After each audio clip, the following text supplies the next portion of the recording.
Great. Okay, so happy Yerushalayim, everyone. And I hope you can all see my screen share. I don't see a video of any of you, but I hope it's visible.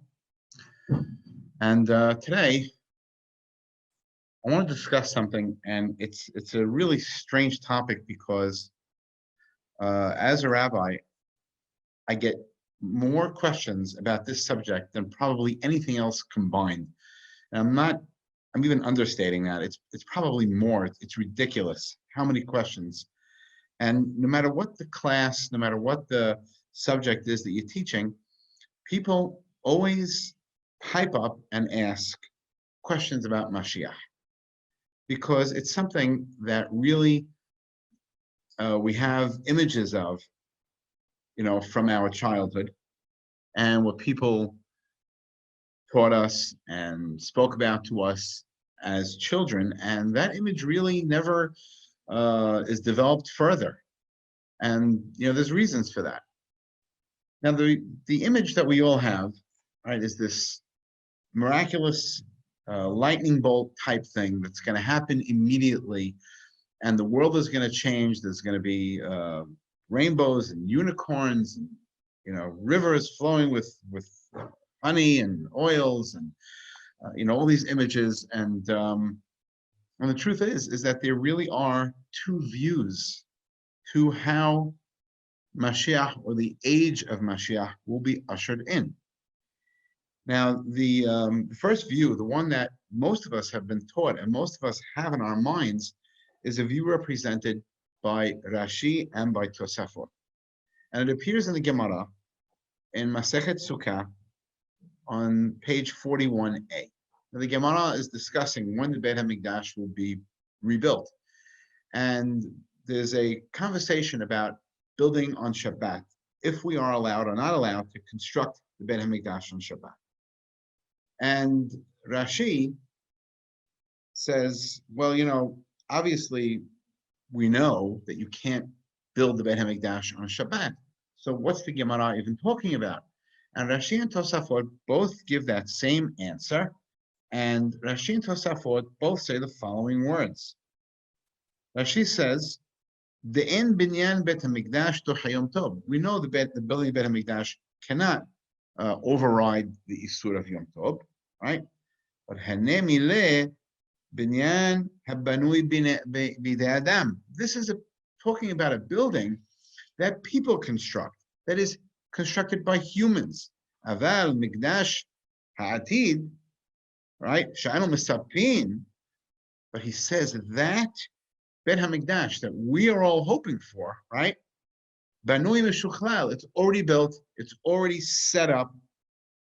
Hu yigale v'yavo mishamayim, it's going to descend out of the heavens. Shneimar mekedash hamonai konenu yadecha. And he brings down a derasha on the pasuk from Az Yashir that Hashem, his own hands, will build that final Beit HaMikdash. Now, it's interesting because that is not the way many of our Sephardic rabbis felt. Of course, the biggest among them, the Rambam. Now, they also base their views upon a Gemara, actually a Gemara, the Jerusalem Talmud in Berachot, the very beginning, and it says that the Geulah of Am Yisrael, our redemption, right, will come kima'a kima'a, stage by stage. Kol ma shehu holech hirabba veholechet, and it will gain traction as it goes and become greater and greater. So you have two views in the Gemara, right? Or actually, it's Rashi was the 10th century, really the 11th century, writing about the Gemara, and then you have Harambam. Now, Harambam has a totally different view of how the world of the Mashiach will look. Now, he also bases what he says upon a Mishnah and upon Gemaras. And I want to read you the Rambam. And that's what you have on the screen share in front of you. Now, something so important, or something so focal, we want Mashiach now, and Mashiach, and Mashiach, and Mashiach. You would think Harambam would put it the beginning of his treatise, in a prominent place. In the Mishneh Torah, this actually appears dead last. It is the absolute last perek of the last halacha of his great writing. And he says, Ali aleh al haleb, shebimot HaMashiach yibatel davar mimenago shel olam. He says, don't think that there'll be any difference between the days of the Mashiach and the way we live now. Or yesham hidush ma'aseh bereshit, some change in the natural order of things. Ela olam kimenhago noheg. The world will carry on as it did the day before. Okay, what about those pesukim? What about that a wolf shall live with a lamb, or namerim gedir bas, that the leopard is going to, play games with a goat? Are the carnivores not going to eat meat any longer? Hanambam says mashal v'chida. This is all allegory. Because anyana davar shehiu Yisrael yoshvim labetach im rishayei yakum hameshulim kezev v'namer. He says this is simply an allegorical statement saying that the Jews will live in peace with the other nations, but not that animals are going to stop being carnivorous. It doesn't mean that. And Hanambam continues. Amru hachamim en ben ha'olam hazeh limot haMashiach ela she'abud malchuyot bilvad. It is our subjugation to the nations. That's what will be different. The Jewish people will not be under the thumb of the Goyim. And he goes into some certain things that he wants to say, but he gives it a very interesting qualification. And he says, V'chol elu hadevarim v'kayoseh bahen. This is all these things and similar issues. Lo yeda adam ech yiyu ad shehiyu. Because no one really knows how these things are going to shake out until they actually happen. And why is that? Are we uneducated? He says, no. Shedevarim setumim hen etzal hanebiim. These things are written in a very encrypted form by our prophets. V'gam hachamim en lahem kabbalah b'dvarim elu. And our rabbis have no such a tradition of what to rely on. Ela l'fi achrei hapesukim. We're locked into what the Pesukim tell us, but those Pesukim are, of course, as he said, encrypted. So we have a problem. So there's a lot of controversy over what these things mean. However,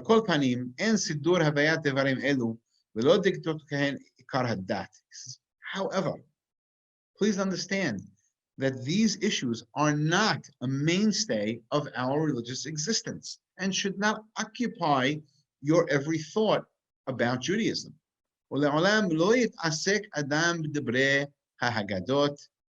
should not deal with these kinds of fascinating stories. It says, don't waste time on this stuff. And do not make them a focal point of your Judaism. Why? And he gives you a very interesting reason.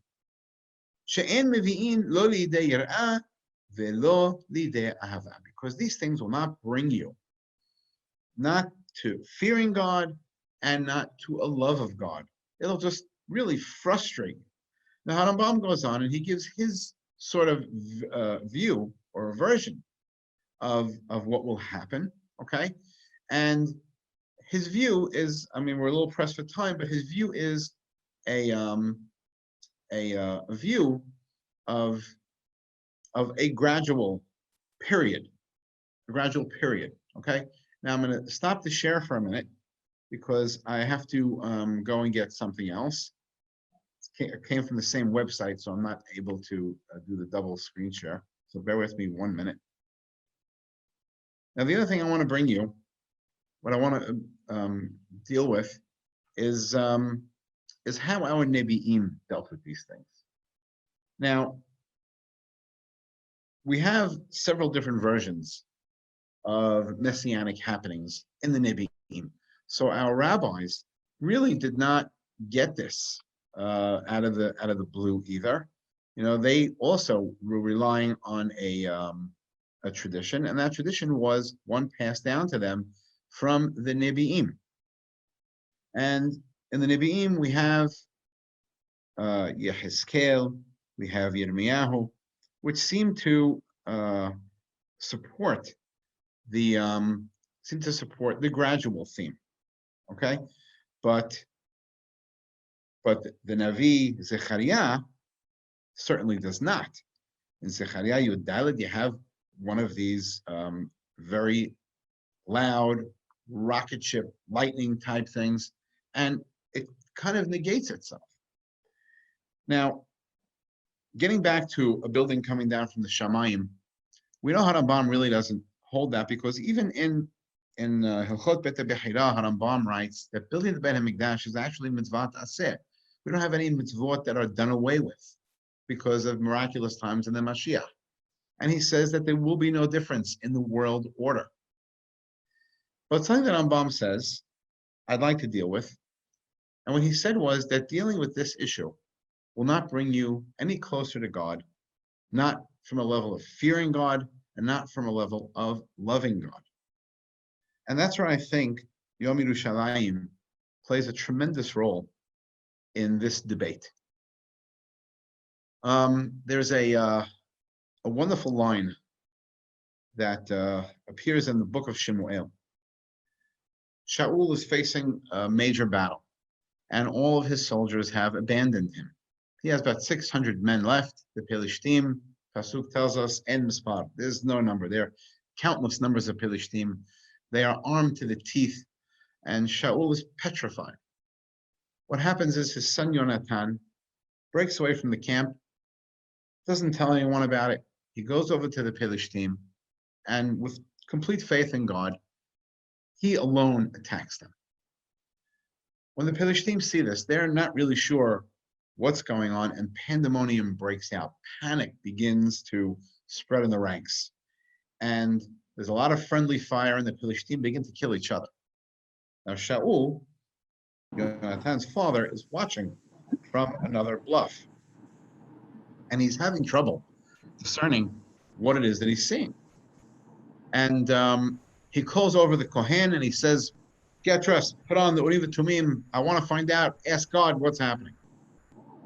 Now, as the Kohen is preparing himself, the Pelishtim are becoming crazier and crazier. The scene is spreading right before Shaul's very eyes. And he says something to the Kohen. He says to the Kohen, Esof yadecha. Esof yadecha means, take your hands down. I don't need you. I don't need to analyze this. I don't need God to tell me what's going on. Just open your eyes and take a look. And looks out, and there's a great victory over the Pelishtim that day. That expression, Esof yadecha, stop analyzing and take a look, I think is something that really, really applies to us as people living in the 21st century. When Harambam wrote this in the 12th century, when people read it, even 75 years ago, I don't know that the study of Messianic Judaism would have brought them any closer to God, would have made them fear God, would have made them love God. It would have confused people. I'll go even further. As a student of the Holocaust, I always used to ask myself a question. If you went to an inmate at a camp in 1944 and you told this Jewish guy who had lost his entire family, listen, in a couple of years, there's going to be a Jewish army and all these SS guards will be dead. Germany will be a bombed out shell of itself. The guy would look at you and say, what are you drinking? We're dead, we're finished. And indeed, it did happen. And today, most of the Jewish population, the majority of the Jews in the world, do live in Eretz Israel. There are cities, they're thriving.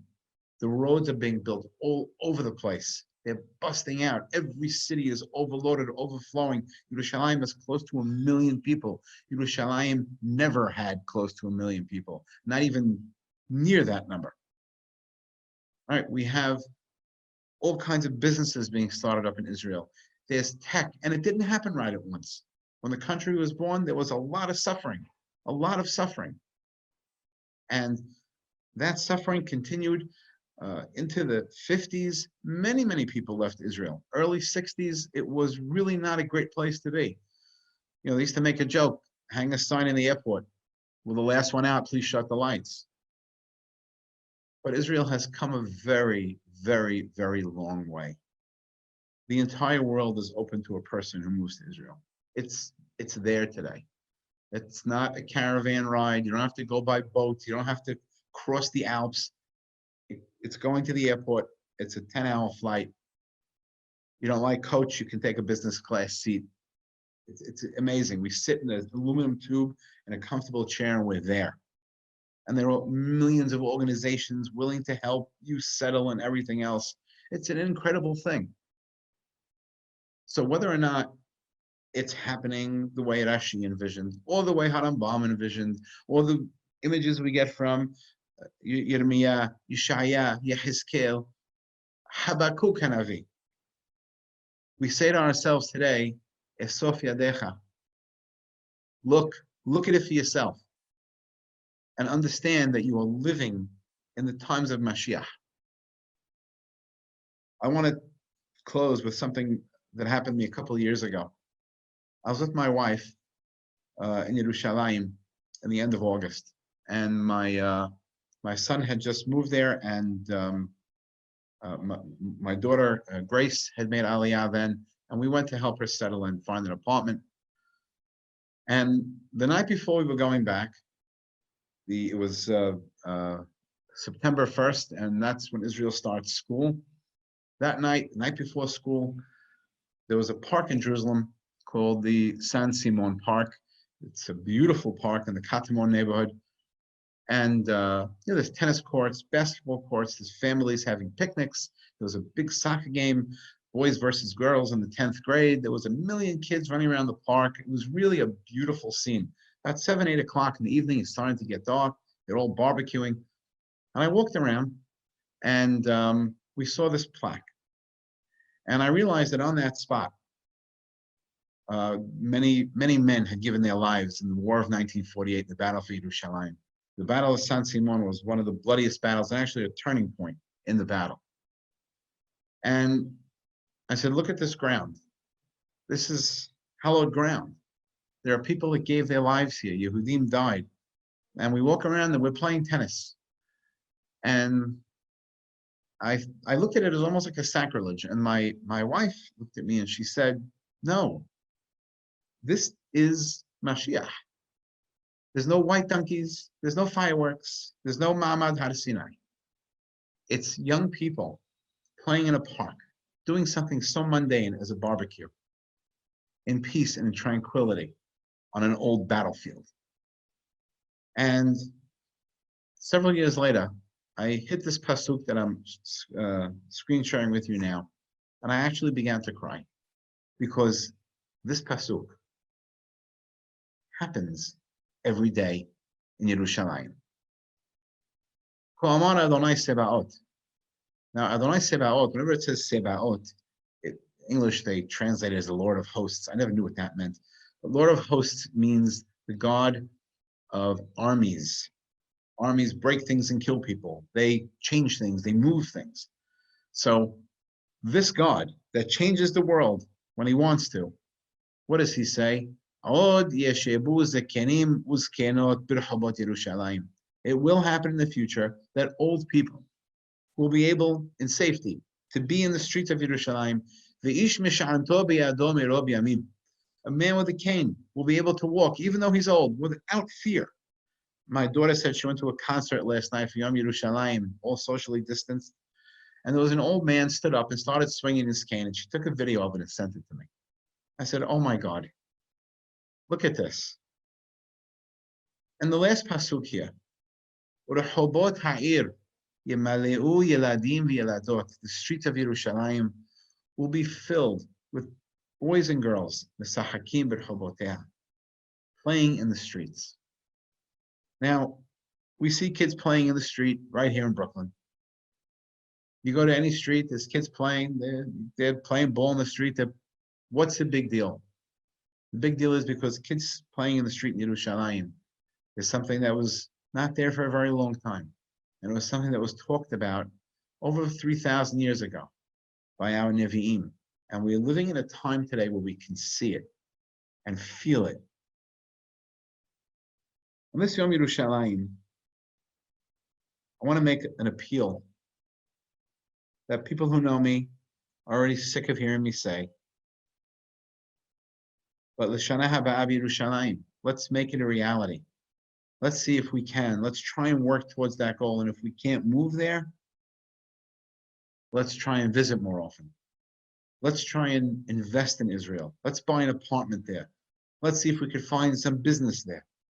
Anything. But let's be part of building the country. And now let other people do it. And that we just go and visit and we're nice guests. Let's go and become part of this Geulah because it's happening right in front of our eyes. Have a great Shabbat and Yom Yerushalayim Sameach, L'Shana Haba'a B'Yerushalayim B'Benuya. Amen.